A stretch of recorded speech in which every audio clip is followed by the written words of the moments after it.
Өлең сөздің патшасы, сөз сарасы, қиыннан қиыстырар ер данасы.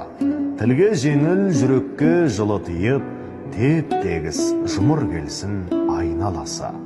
Бөтен сөзбен былғанса сөз арасы, ол ақынның білімсіз бейшарасы. Айтушы мен тыңдаушы көбі надан, бұл жұрттың сөз танымас бір парасы.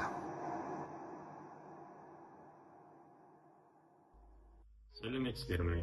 Мен Амангелді Нұрдәулет, Мүтән Таянов атындағы негізгі мектептің қазақ тілі мен әдебиет пәнінің мұғалімімін. Бүгінгі бейне сабағымда Абай Құнанбайұлының 180 жылдық мерейтойына байланысты сол кісіге арнадым. Бүгінгі сабағымның тақырыбы ұлттық рухтың шамшырағы болған Абай Құнанбаев. Абай Құнанбаев 1845 жылы дүниеге келіп, 1904 жылы дүниеден озғанын білеміз.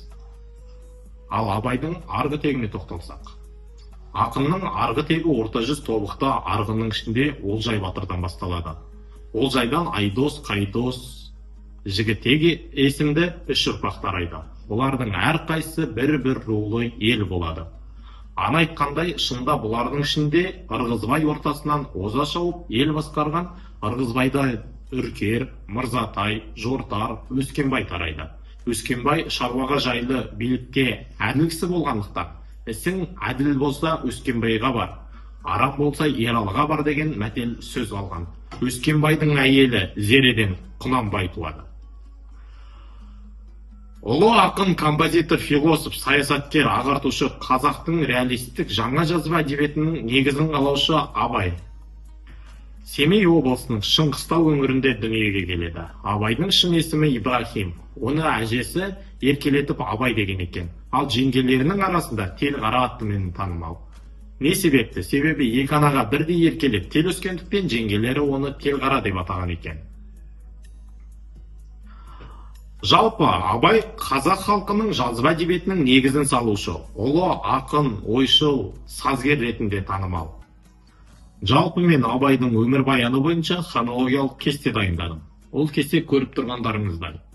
1855-1857 жылдары ауыл молдасынан сауат ашты. 1857-59 жылдары Семей қаласында Ахмет Риза медресесінен білім алды. 3 ай Приходская школа атты орыс мектебінде қосымша оқыды. 1870 жылы Семей кітапханасында Михаэлиспен танысады. 1880 жылы Қоңыр Көкше елінде 3 жыл болыс болады. 1889 жылдары 25-ке жуық өлең шығарды. Күленбайға жаз деген өлеңдері. Омбыдағы Дала уалаяты газетінде Көкбайдың атымен жарияланады. 1890-1898 жылдары қара сөздерін жазады.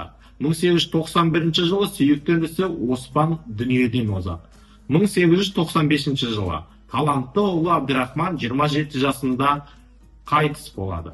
1904 жылы 14 мамыр баласы Мағауия дүниеден озады.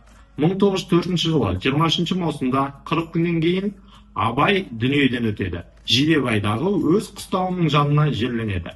1909 жылы Абай өлеңдерінің тұңғыш жинағы Петерборда Кәкітай Ысқақұлы басып шығарды. Абайдың баласы Тұрағұл да ат салысты. 1995 жылы Абай Құнанбаевтың 150 жылдық мерейтойы ЮНЕСКО көлемінде аталып өтеді. Абай асқан поэтикалық қуаттың иесі, қазақ халқының мақтанышы. Абай сияқты халықтық рухани шығармашылығын осынша жоғары көтерген қазақ ақыны әлі де кездескен жоқ. Абай адамның бойындағы негізгі қасиеттер деп мыналарды көрсетеді. Ыстық қайрат, нұрлы ақыл, жылы жүрек. Ұлы ақын нәр алған үш арна. Абайдан алғанның бірінші нәрлі арнасы тұңғыш халқының сарқылмас бай ауыз әдебиетінің поэтикалық мол қазынасы. Екінші нәрлі арнасы шығыс поэзиясының 7 жұлдызы. Физули, Шамен, Сайхали, Науан, Сағди, Қожа Хафиз, Фердауси. Үшінші нәрлі арнасы орыс және батыс Еуропа классиктерінің алтын қазынасы. Абай шығармашылығына тоқталмас бұрын әсем әнмен ой серпетейік.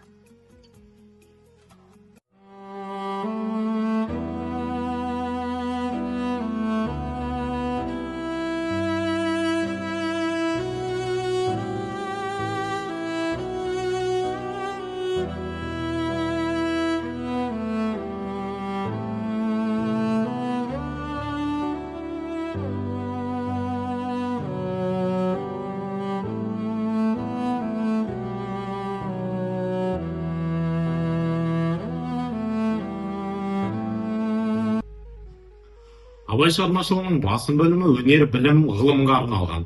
Оның ішінде мен Абай Құнанбайұлының «Ғылым таппай мақтанба» өлеңін сәл зерттеп қарасам. 1886 жылы Абай «Ғылым таппай мақтанба, интернатта оқып жүр» деген өлеңдер жазады. Мұның алғашқысы ұстаз ақынның кейінгі ұрпаққа айтар өсиеті түрінде жазылған. Бүкіл өлең бойына Абай ғылым деген сөзді қайталап айта отырып, адам бойында қазынаның үлкен және әрбір жігерлі жастың толғануында арманы ғылым болу керектігін түсіндіреді. Ғылым таппай мақтанба, құмарланып шаттанба, ойнап босқа күлуден, 5 нәрседен асық бол, 5 нәрседен қашық бол, адам боламын десеңіз, өтірік өсек мақтаншақ, еріншек бекер мал шашпақ, 5 дұшпанын білсеңіз. Жалпы Абай атамыз жайлы ой пікірлерін қалдырып кеткен ұлы тұлғалары да бір шама.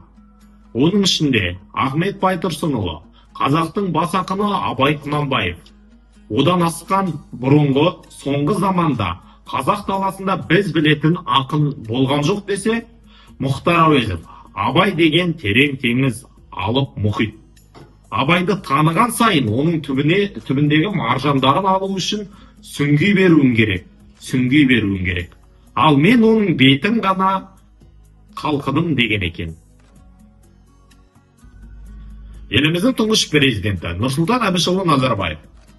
Абайдың әуелден-ақ әкенің баласы болмай, адамның баласы болуды армандағаны белгілі. Адамға адамның баласының бәрін дос санады. Біріңді қазақ, бірің дос, көрмесең істің бәрі бос деген сөздері шын мәнінде ұлт болып ұйымыздың негізгі шарты. Абай әлемі бізді 7 түнде адастырмас темірқазық істетті деп пікірін білдірген екен. Дәл солай Әлихан Бөкейханұлы өз отанының сом алтыны деген екен. Ал Дулатов болса, қараңғы заманда шырақ жаққан шамшырақ десе, Мағжан Жұмабаев әлемнің құлағынан әні кетпес кемеңгер. Дәл осы сәтте Мұхтар Әуезов, ол халық тарихының биік шыңына жалғыз дара шыққан тау ағашы сияқты деп пікірін білдірген екен. Шын хакім сөздің асыл баға жетпес, бір сөзің 1000 жыл жүрсе дәмі кетпес.